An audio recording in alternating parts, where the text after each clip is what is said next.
He's back into it in Chester. Here's El Senior. Yes! Yes! The center back, Jacob Glesnes, is going for it. Oh my God! What a goal! And that will do it! One of the best comebacks in recent years. 3 unanswered by the Union. And they go into the Gold Cup break, winning it 3-2. Hello, welcome to the Free Kick Podcast. My name is Todd. Well, after a few weeks of MLS and then CCL play, back to MLS, then to CCL play, the Philadelphia Union can now just focus on MLS play until August as they advance past Atlanta United 4-1 on aggregate, where the Union will either play Club America or Portland Timbers in the semifinals of CCL play. And, well, both teams, Chicago Fire and the Philadelphia Union, I think both teams would say this weekend is when their official season starts, even though both teams have played 3 games. But joining me today is a guy who started his broadcasting career as a joke while playing college soccer at Hobart College. But that joke turned into this guy calling hundreds upon hundreds of games in his short career. That guy joining me today is Mr. Tyler Terens. How are you doing, Tyler? I am excellent, Todd. Thanks for having me, and congratulations to the Union on a great performance against Atlanta and moving on to the semifinals of CONCACAF Champions League. There was always going to be one MLS team coming out of that quarterfinal, so no, it was a good performance from you guys and a professional one at that to get a draw against an Atlanta team that was desperate. But happy to be on the pod with you, Todd. Yeah, I'm super excited to get you. It's always a pleasure when I get to talk to just other play-by-play announcers for just whatever team it is, or even talking to journalists. Just when I'm the one not having to use Wikipedia to make it sound like, oh, I know what I'm talking about. It's so much better getting you guys on here who do this for a living that you guys sound so much smarter talking about your specific team. So I appreciate you coming on. But yeah, I was reading an article by Hot Time in Old Town, which is SB Nation's coverage team for the Chicago Fire. Their interview they did with you last season, I believe before actually when MLS shut down, I believe that's when that interview happened. So I was reading that article, and I'll leave it in the show notes for people to read that interview and everything. But yeah, you started your broadcasting career because you were out injured for your college soccer team, and you and one of your teammates were doing like post-game, pre-game, play-by-play, and turned into a joke. I mean, it was like still to this day, Todd, I cannot like really explain to you what possessed us to get into the booth that day. I mean, you're right. Like it was. So I had 3 knee surgeries throughout my collegiate career. I was always hurt. You know, think of me as like a Christian Pulisic. You know, I was just never healthy for a long stretch of time, much less talented as well. But when my buddy and my buddy was actually a comedian in New York City for a hot second. And, you know, he's hilarious and he writes great material and everything. And we just decided to do it. And I did like this I was almost mocking the play-by-play position. And, you know, you read the article, but, you know, for those who haven't, it was just one of those things where we just had fun. We were calling our own team's game. The call was borderline inappropriate, but it wasn't being broadcast anywhere. It was just for internal usage. So, you know, we were sort of terrified to tell our coach what we did. And our assistant coach basically said, "Oh, like you gotta let me tell the head coach. You gotta let me." So we watched on the bus ride back home, and my coach literally grabbed me by the scruff of the neck and said, "You know what? You actually might be onto something here." I thought he was about to rip me a new one, and I was going to get kicked off the team for this inappropriate broadcast. But no, it's really amazing how it started with that, and I'll never forget that day. It was in Cortland, New York, and it's just morphed into this unbelievable career. Can't even call it a career, right, Todd? Like if you're doing what you love, it's not work, and boy, do I love doing this. So it's a pretty wild ride thus far, and it's only just beginning. But no, it's a lot of fun. And I'll always have to thank that rainy day in Cortland, New York for where I've gotten to at this point. Absolutely. Like, just reading this whole interview, like I said, I'll leave it in the show notes. Like, it's pretty amazing stuff. Like, after you did that, you went to work for a Vista WordLink, I believe, in Florida, called USL Games, Phoenix Rising Games, I think you called, or Phoenix FC, I forget the name of the team. And then you landed with the Chicago Fire. So how did that happen? So... yeah, with the Fire, I was down in Vista World Link, and funny enough, you know, while I'm on a Union podcast right now, I actually basically for a couple of seasons was the voice of Bethlehem Steel, like when all the productions went to Vista World Link. So before they became Philadelphia Union 2, I was doing Bethlehem Steel games all the time. I was on a call for Brendan Aronson's first ever professional appearance when he was 16 years old. I remember watching, Anthony Fontana making his first professional appearance, Matt Real when he turned down Wake Forest, the whole thing. So I was basically doing every single noon Sunday game from Goodman Stadium for the Bethlehem Steel after doing a doubleheader on Saturdays, for Charlotte and Independence and Phoenix Rising. But I just had to get that out of the way. That was like sort of my USL experience. But no, so Tony Meola, who is obviously my broadcast partner now, legendary goalkeeper, and Todd, there's a lot of people who might be a little bit younger who don't know who Tony Meola is. Tony Meola is Tim Howard before Tim Howard. For people who don't understand that, and Tony moved down to Florida from New Jersey. I'm also from Jersey. He was actually living down in Toms River, closer to your neck of the woods in the Philly area, and he moved down to Florida. With his whole entire family and everything like that. And Vista World Link is basically a no-frills, off-site production company. We do USL Championship, Open Cup, CONCACAF Champions League, CONCACAF League. So Tony moved down, and immediately the executive producer of CONCACAF was like, oh, we got to get Tony Meola to come down here and do some games for CONCACAF. So I did some Nations League games with him. Him and I were on the call for Canada's 2-0 win in Toronto over the United States, where Christian Pulisic probably had his worst game as a member of the U.S. men's national team. And him and I called about 30 games together. And immediately, a couple of Jersey guys, we were just chopping it up. We had a great time. We had instant chemistry. And I just liked calling games with Tony. And I was doing 155 games a year. So the 25, 30 that I did with him were just sort of a drop in the bucket compared to what was a larger schedule. But lo and behold, the Chicago Fire job becomes available. The ex-play-by-play guy for the Fire basically tweeted it out, and so everybody knew about it. And I said to Tony, I said, he told me that he knows the guy over at the Fire, and he said, I'll try to help you out. No promises. I said, okay, sounds good. Basically, I was told I didn't get that they weren't interested. I didn't get the job, didn't get an interview, whatever. Their deal with a guy who they originally wanted to get, I think, fell through at the last minute. And Tony calls me like the Monday before MLS season kicks off in 2020, literally that Monday. So like the Fire were against Seattle on national television on ESPN on that Saturday or Sunday. And then the following week was the first game on WGN. And Tony calls me and he says, listen, bit of an emergency right now, but when we hang up the phone, the Fire are going to call you and they're really interested. Like the deal fell through. I told them they got to take a look at you. So as soon as we hung up, Sean Dennison, my now boss, called me. He's the senior VP of communications at the Fire, called me. We had a great conversation. And that week I was calling CONCACAF Champions League. I was supposed to be on the call for Seattle Sounders and Olympia. The following day I was calling Montreal and Saprissa when Thierry Henry was still the coach and Montreal hung on for a result. And then my dad was also getting remarried that weekend. So it was like the busiest week of my life. And the Fire called and they were basically like, can you get out here this week for an interview? And I was like, I don't know. I was like, I really don't have the time. And they were, well, let me put it this way. If you want the job, you'll get out here for an interview at some point. So I said, okay, if that's how we're going to play it, that's how we're going to play it. And of course I made the time.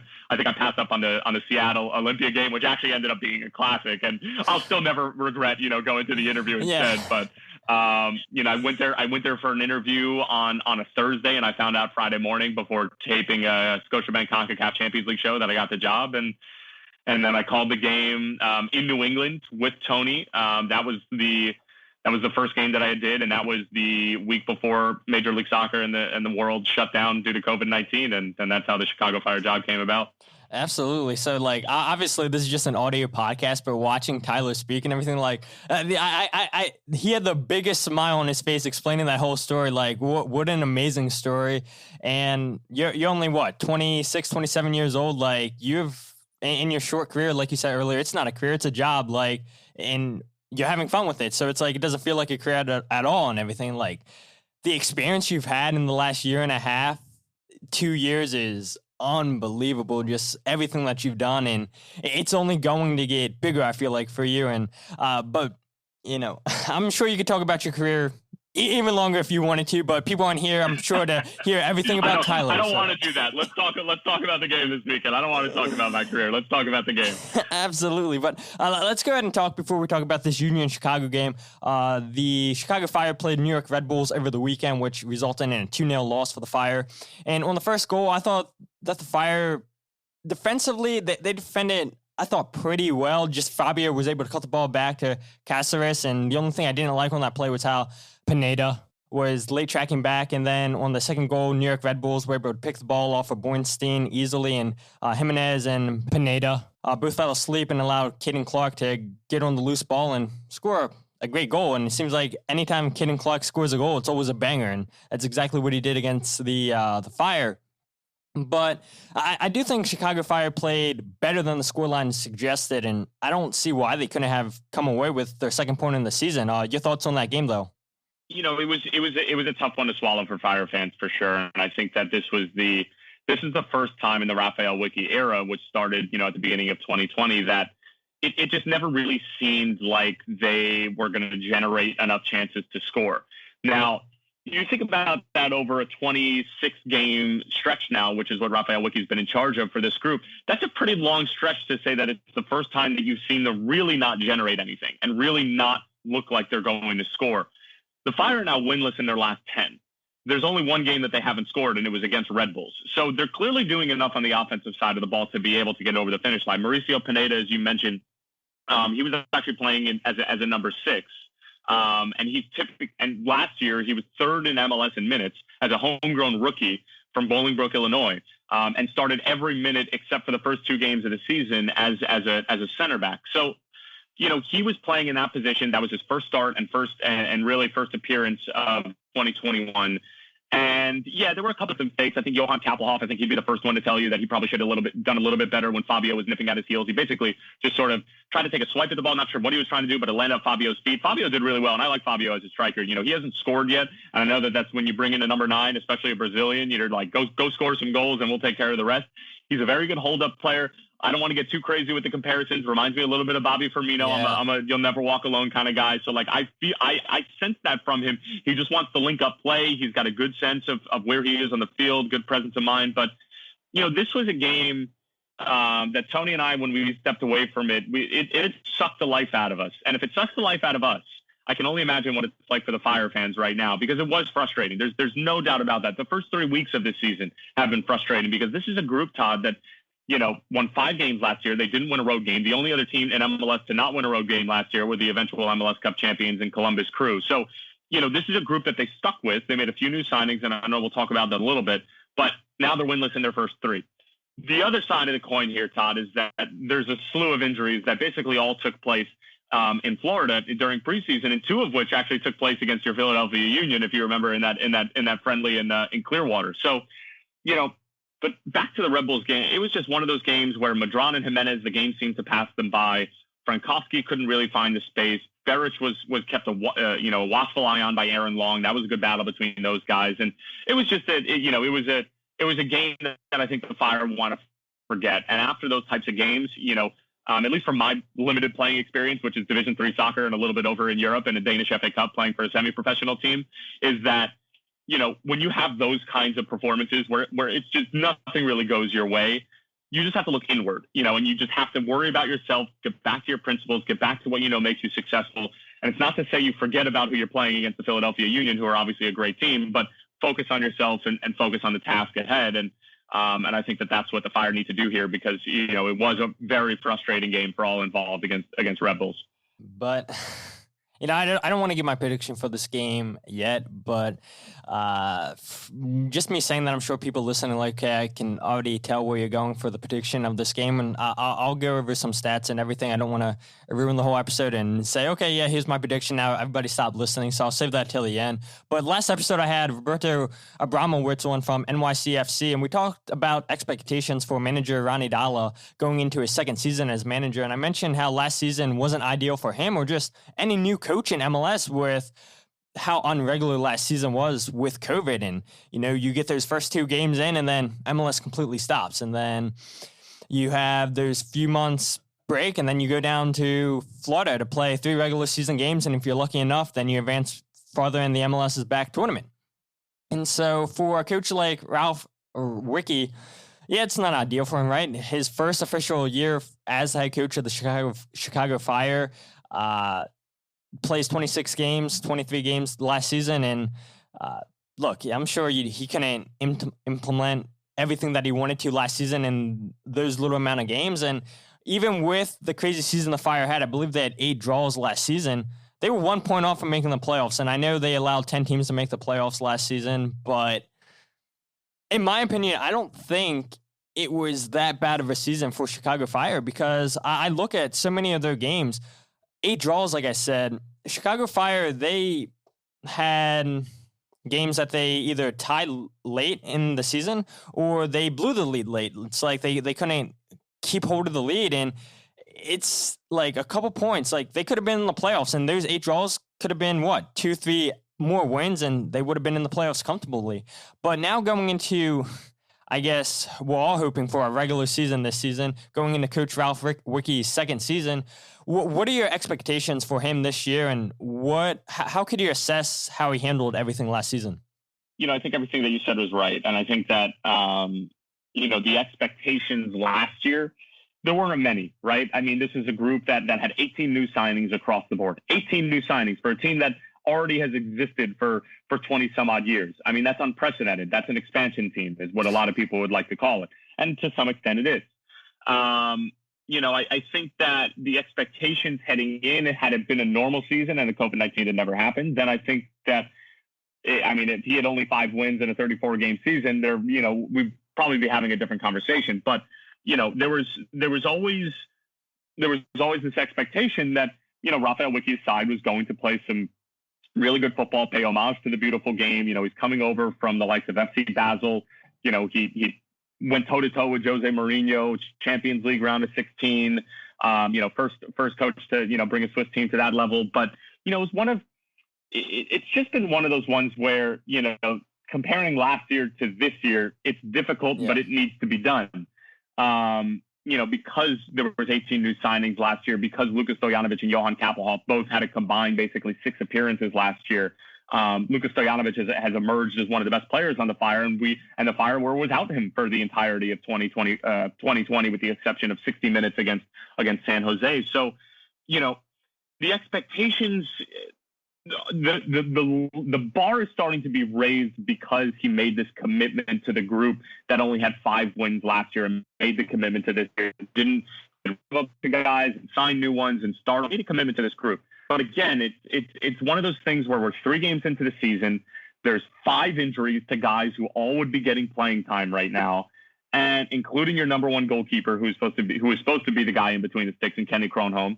And there's just a lot of things that have not been going their way as of late. But it's not to say that, Raphael Wicky is his harshest critic. I spent time with him on the phone.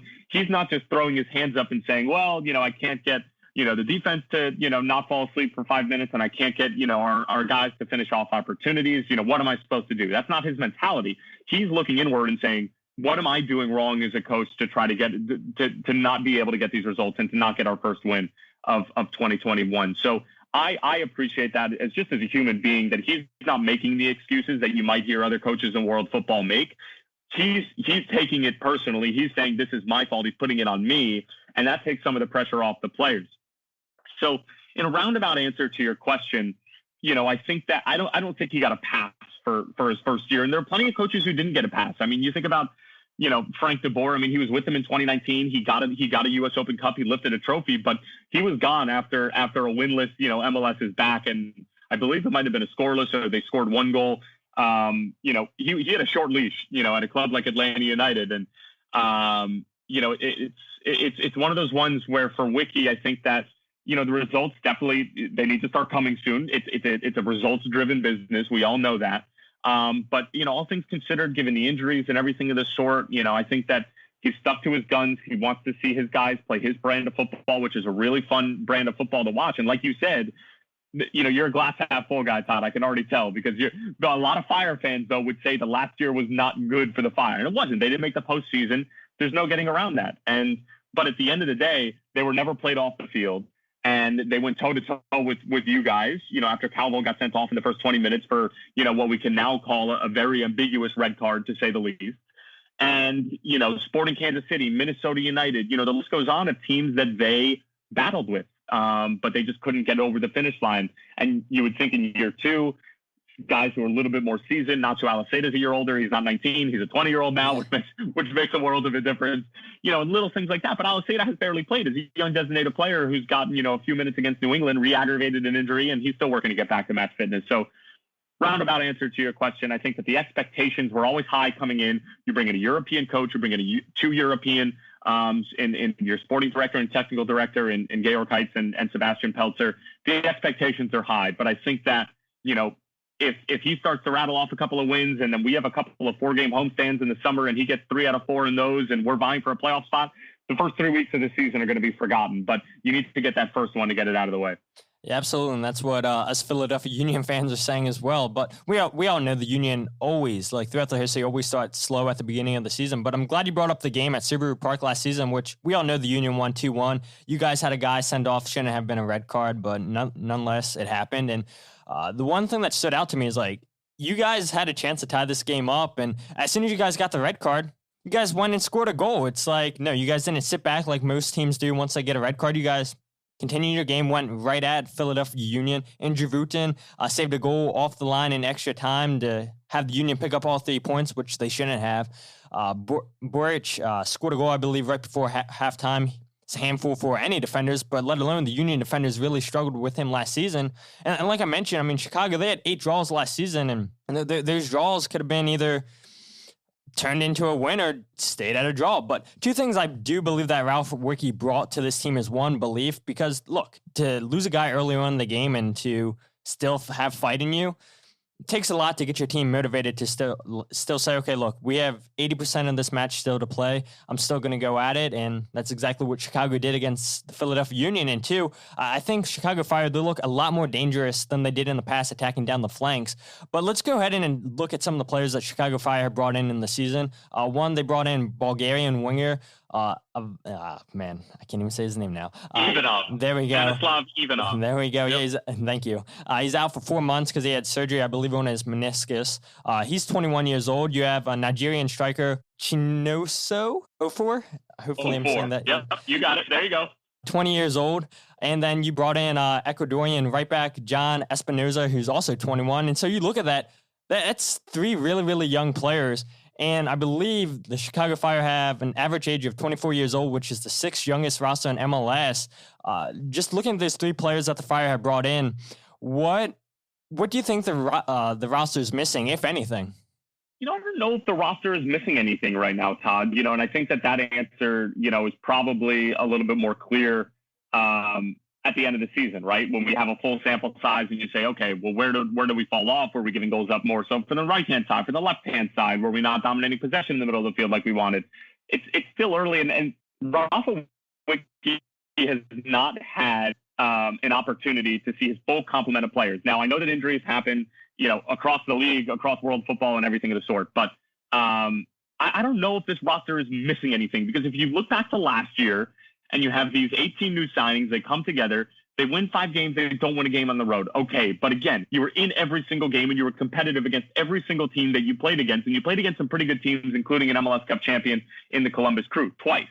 So I don't know if this roster is missing anything. We still have yet to see Ivanov. For my money, Ivanov was a big money offseason signing. And by big money, I don't even mean that they spent all that much on him, because it's not like it was a $15 million transfer fee like Ezequiel Barco in Atlanta. It was I don't even know the number off the top of my head, but it was not a significant amount of money. He was the guy that they were going to bring in that was going to add a different dimension out of the wing. I don't want to say an out-and-out replacement for Georgi Mihailovic, because I believe they're different players, but at least fill that void after we traded Georgi to Montreal for upwards of $1 million, including incentives. It's just injuries. It's trying to figure out still, I think, with those injuries, what the best formation is to play. We saw Alvaro Madron against Red Bulls play out of the wing for the first time. He's not a winger, but Rafa was trying to figure out a way to get his best 11 on the field, given the injuries that they have. So, are they potentially going to go pick up players during the summer transfer window? I don't know. Potentially, if the results don't come and you start to figure out that maybe you need, you need somebody else on the back line because of the injuries. You need somebody out on the wing because, Fabian Herbers takes a little bit longer to get healthy, which, and he's close to getting healthy from what I hear, but that's just, sort of a hypothetical. So there's a possibility. Everybody sometimes has to do, business during the summer transfer window, but if you had everybody healthy right now in the Chicago Fire, I think that you at least have one win in your pocket. And, you're not looking at it as what is this roster missing, but I can't wait for this team to gel. I think the narrative would be very different. The options and the depth that they have right now are basically nil. So that's the biggest thing. I think getting everybody healthy, then you can start to make a judgment as to whether or not you have everything that you need on this roster. Yeah, absolutely. I agree. But before we end this pod, let's go ahead and talk about this Saturday's game between the Chicago Fire and the Philadelphia Union. So these two teams have played a total of 25 times in the regular season, with Philadelphia Union winning 11 of those matchups, while the Fire have won 9.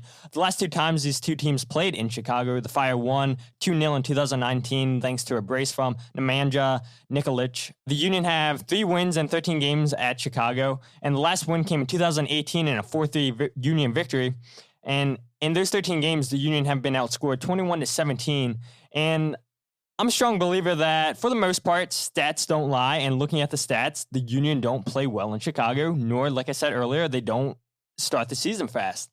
And because of that, the Union only have one point so far to start MLS season. Now, granted, they've played well in CCL play, but that's great. They're going to the semifinals, but we want to see the results start coming in MLS. So do you guys, because you know that those points can mean so much when it comes down to crunch time, where these teams are vying for the playoffs near the end of the season, and those games are coming thick and fast like we see every single year. But from my side of things, I think 3 keys to victory for the Union. Number 1, you got to finish your chances. Last night's game against Atlanta, I know you gave our kudos and everything you said. It was a good performance from the Union, but I was annoyed with that performance, honestly. I know the Union advanced and they scored a goal to tie 1-1.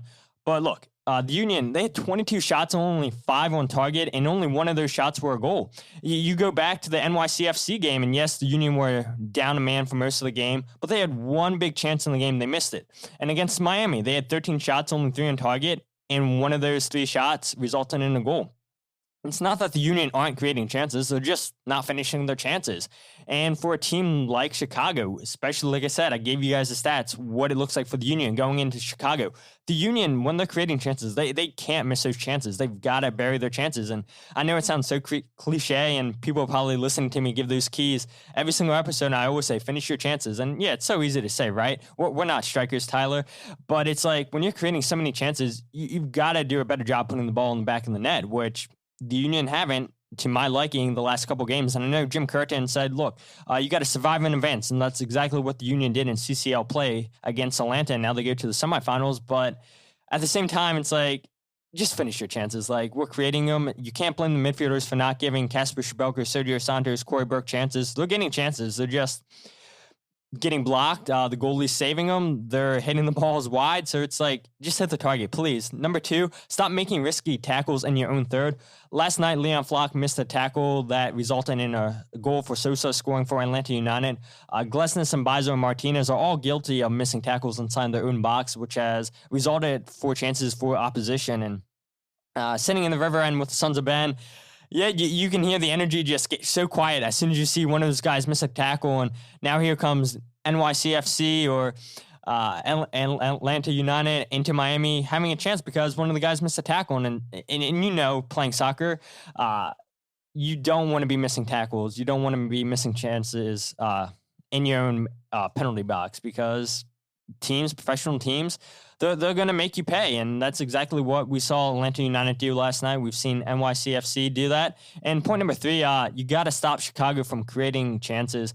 And before the New York Red Bulls game, Chicago, they created 27 chances in 2 matches, which was at the time the 3rd highest in MLS. And the question is, okay, well, like you said, Chicago didn't score any goals against New York Red Bulls. They only scored 1 against Atlanta, scored 1 against New England.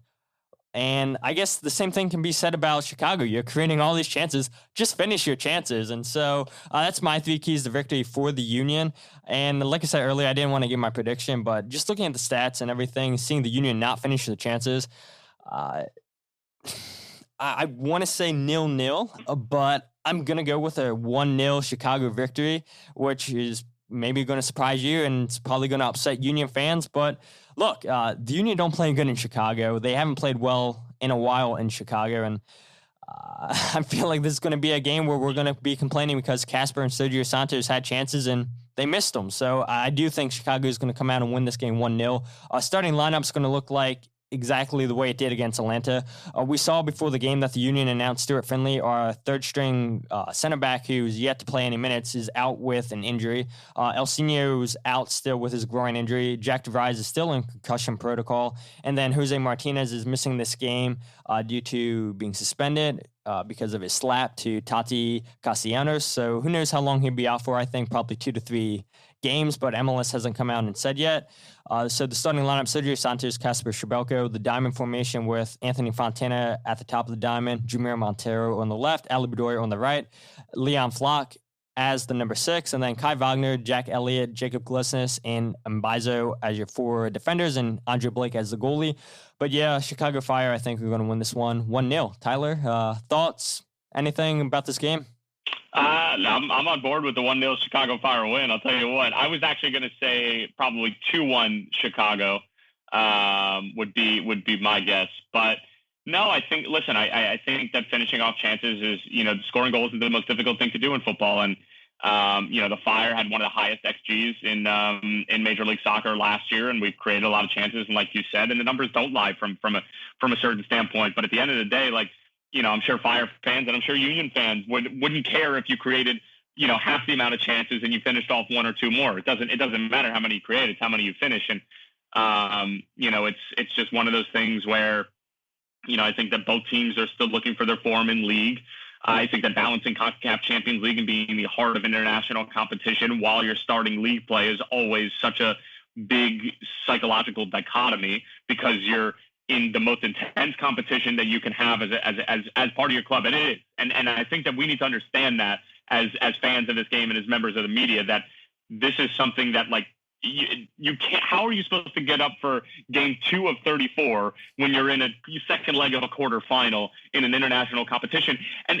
And here's the carrot at the end, and the pot of gold at the end of the road. You get to play in the FIFA Club World Cup. Yeah. You know how cool that is for Philadelphia to maybe line up against Manchester City in a FIFA Club World Cup. I mean, that is but no MLS team has won it in its modern format. No MLS team has won it in years. So I can totally understand how for the players it's difficult to sort of balance that psychologically and get up for those games, because in Europe, Champions League and Premier League or whatever are usually lining up and coinciding towards the end of the season. Everything's building up towards the climax, and you can sort of handle it. And you say, okay, I'm playing football in May. It's either the last week or 2 in Premier League, or I'm in the quarterfinals, semifinals, or finals of Champions League. These are big games, and your body sort of responds to that. So I can understand why Philly have maybe dropped these results in the beginning. What surprised me, Todd, and not is that it just seems like the energy levels and the focus and everything have blatantly been subpar in league play compared to Champions League. And I'm sure, as a player, that's not what you want to hear, but they maybe behind closed doors, they would agree, but the results speak for themselves. I mean, what is it? 9 goals for and 1 goal against in Champions League, and you've scored 1 goal and given up 5 in league play. I mean, it's kind of, and it's the same thing there. So, I mean, I think that the Fire are human. They're going to respond. They have to. And that after a performance like that against Red Bulls, the most human thing in the world is to respond and to have a good performance. It's only natural. So I think that they're going to show well. I think that, second game along Soldier Field with fans this year, I think that that's going to give them a little extra boost, and they're going to have enough to get over the finish line. So I'll go 2-1 scoreline prediction. There we go. And so, Tyler, before I let you go, if people aren't following you on social media or anything, where can people follow you on social media? Social media, Twitter at TN Terens, and on Instagram at TN Terens, TNTERENS. Very simple. I like to tweet from now and again. My Instagram game, as my little sister would say, is very, very poor. And she wants to be my social media manager. I only have about 800 and something followers. She's got about 13 or 1400. She, does great work working for a nonprofit, No Kid Hungry, and a commentator for a Major League Soccer club, and she doesn't do her Instagram or social media for work purposes, and I do, and I'm slacking behind. So if anybody has any social media tips out there, I'm more than willing to take them. But that's where you can find me. Yeah, absolutely. I feel the same exact way for Instagram. I'm like, yeah, it's so bad. I don't care about trying to get my followers up on Instagram. I'm so much more active on Twitter and everything. That's where my listeners see and everything. I'm like, I hate trying to make these pictures look all nice and everything, or oh yeah, I should add a picture to my story. Nah, I'll just leave it. And the gifts and the locations and the songs. It's like I got things to do. I can't be worrying about how good my Instagram story looks. Exactly. Todd, I appreciate you having me out, man. Really, this is a lot of fun, and I'm looking forward to a good fixture, and hopefully one of our scoreline predictions is right on Saturday. Yeah, I know my listeners are hoping that I am incorrect and the Union get a victory. But if you guys aren't following the podcast on social media, follow on Twitter, Instagram, and Facebook at Free Kick Pod. Check out the website, thefreekickpodcast.com, wherever you get your podcast, The Free Kick, Todd Lewis. And remember, guys, after every Union away game, we're going live on Twitter Spaces. So join in, talk about that game with us on Twitter Spaces. But Tyler, it's been a blast having you on the podcast. Looking forward to hearing you and Tony call the game, because I'm actually in Maryland, not Philadelphia, so I don't get the Pennsylvania, the Philadelphia Union broadcast. I get you guys. So looking forward to you and Tony's call this weekend, and hopefully you guys call a good game. All right. Well, hopefully you don't mute us too early on in the game and that you listen to the entire 90 minutes. But thanks for having me on, Todd. Have an awesome day. Thanks, Tyler. You as well, man. But like I said, we will see you guys Saturday right after the Chicago Fire versus Philadelphia Union game on Twitter Spaces. But until then, my name is Todd, and this is the Free Kick Podcast.